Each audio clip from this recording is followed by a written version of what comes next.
Olá, tudo bem?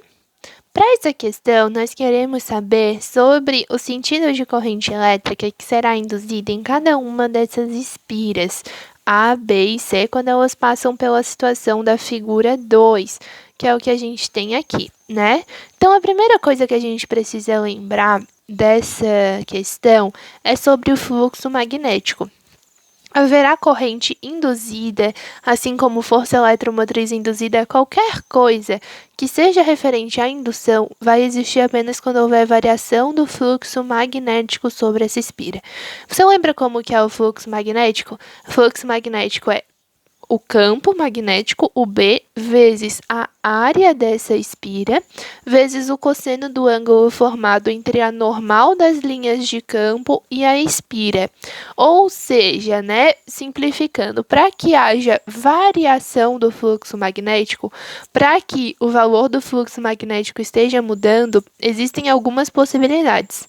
Ou o valor do campo magnético ao qual essa espira está submetida fica se alterando, ou a área, né, da qual essa espira está recebendo o campo magnético muda, ou a inclinação dessa espira muda. São três possibilidades que a gente vai analisar. Primeira delas, ali a questão fala que o campo magnético é constante. Então, a variação do campo magnético a gente já descarta. Sobra apenas inclinação e área. A inclinação ali fala que as espiras, né, estão paralelas ao plano e que, perdão, aqui ó, o campo perpendicular ao plano e as espiras movendo-se no sentido indicado, ou seja, elas estão se movendo para cá, paralelas ao plano, realmente paralelas. Então, se elas vão continuar paralelas se movendo no mesmo sentido, então não vai ter mudança de inclinação, né? Que mudar a inclinação seria como fazer assim, mais ou menos, tá? Então, nos resta apenas avaliar a variação da área que essas espiras terão submetidas ao campo magnético. E daí vai surgir, né, o que a gente chama de lei de Lenz. Você lembra o que é? É a lei da oposição. Ela fala o seguinte: quando uma espira, né, passa a ficar submetida a um determinado campo magnético, uma variação de fluxo magnético, ela vai criar um campo magnético que faça com que haja o processo contrário. A lei de Lenz é a lei da contrariedade.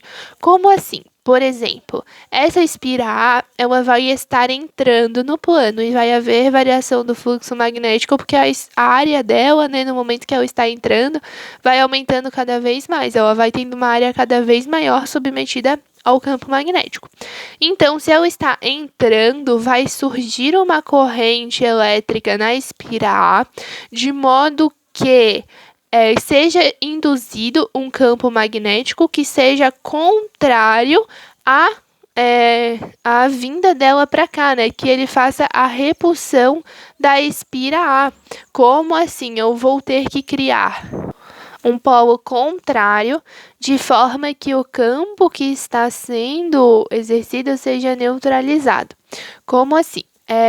Quando nós temos espiras, né, submetidas a um campo, é um pouquinho diferente daquela situação que você vai estudar na aula de lei de Lenz, que é o ímã se aproximando, indo e voltando. Quando nós temos aqui, por exemplo, a espira de área A está adentrando no campo, né? Então, ela vai ter esse campo entrando, porque o xizinho é o entrando, né? Então, ela vai querer criar um campo magnético de forma que este campo magnético criado por ela interaja com o campo magnético que já existe ali e juntos eles formem uma situação que existia antes da espira entrar, ou seja, uma situação de nenhum campo, nada. Então, um tem que anular o outro, né, para que a espira tenha uma condição que ela tinha antes de ela entrar. Ela sempre tenta retornar ao passado, se opõe para retornar ao passado.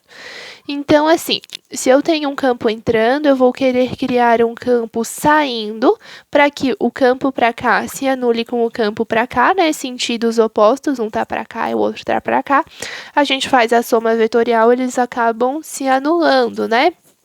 Então, tecnicamente aqui nós teremos uma corrente induzida de forma que ela crie um campo que esteja saindo para que ele tente, né? Esses campos, na verdade, eles acabam nem interagindo, mas é uma tentativa de interagir com o campo que ela está submetida para fazer com que ela tenha uma situação igual ao que ela tinha antes, que é a situação de nenhum campo. Então, um tem que anular o outro. Logo, esse campo que saindo vai se anular com o campo que está para dentro, para a tentativa de gerar o que tinha antes. Por isso, ela vai criar uma corrente elétrica induzida, de forma que o campo magnético gerado por essa corrente induzida esteja saindo aqui dentro. Então, vai estar saindo aqui do outro lado, né? Considerando aqui, ele tem que estar saindo na posição central. Então, se você fizer a regra da mão direita, ó, ele vai entrar desse lado e ele tem que sair desse lado, para essa parte, né? Então, aqui a corrente está subindo. Aqui, vamos ver, tem que entrar aqui e sair aqui. Perdão, tem que entrar aqui e sair aqui. Então, vai entrar aqui e sair aqui. Entra aqui e sai aqui do outro lado, né? Então, aqui desse lado tem a corrente aqui para baixo. Logo, se a gente fizer, né, o curso aqui vai estar para cima, para baixo, e ela vai estar fazendo esse sentido aqui. Então, das alternativas, restam A, B e C, porque D e E mostram o sentido contrário. Aí, na espira B, a gente tem que analisar assim, ó, o campo não vai mudar e a inclinação não vai mudar, mas a área que está submetida ao campo também não vai mudar, porque a partir do momento em que a espira entra completamente aqui nessa região de campo, então, por mais que ela esteja se movendo, toda a área dela vai estar submetida a um campo magnético. Então, toda essa área aqui vai ficar inalterada durante todo o percurso que ela tiver aqui, não vai ter nenhuma variação de área. Sendo assim, não vai ter nenhuma corrente induzida, porque lembra, tem que variar pelo menos um dos três. Aqui a área que recebe o fluxo magnético, o campo magnético, vai estar constante, o campo magnético em valor vai estar constante, a inclinação dela vai ficar a mesma. Então, se nenhum dos três muda, não tem corrente induzida. Aí já nos resta B e C, né, que fala que a corrente é nula. E agora, para a espira C, a gente vai analisar da mesma forma que a gente analisou a espira A, mas agora a espira C, ela está saindo do plano. Então, ela tenta induzir campos de forma que ela esteja na mesma situação que ela tinha antes. Então, se antes ela estava totalmente submetida, né, ao campo magnético, agora que ela tem apenas uma parte submetida a esse campo, ela tenta criar um campo de mesma intensidade para que esse campo que ela esteja submetida aqui no interior aumente, né, no mesmo sentido aqui, né, para dentro, para que eles interajam e formem um campo resultante maior, para que ela tenha uma situação igual que ela tinha antes, que ela estava totalmente submetida. Então, eu tenho que criar correntes de forma que o campo entre na região interna. Então, se a gente analisar aqui, né, precisa entrar desse lado e sair lá na parte externa. Então, a corrente é para baixo nesse pontinho aqui. Aqui, tem que entrar no interior e sair fora. Então, a corrente é para cima. Então, forma a corrente para cá, totalizando a alternativa B. Tá bem? Lembra sempre que quando uma espira estiver entrando numa região de campo, ela vai produzir um campo contrário para tentar ficar o que tinha antes, e quando ela está saindo da região de campo, ela vai produzir um campo de mesma intensidade para tentar retornar o que tinha antes.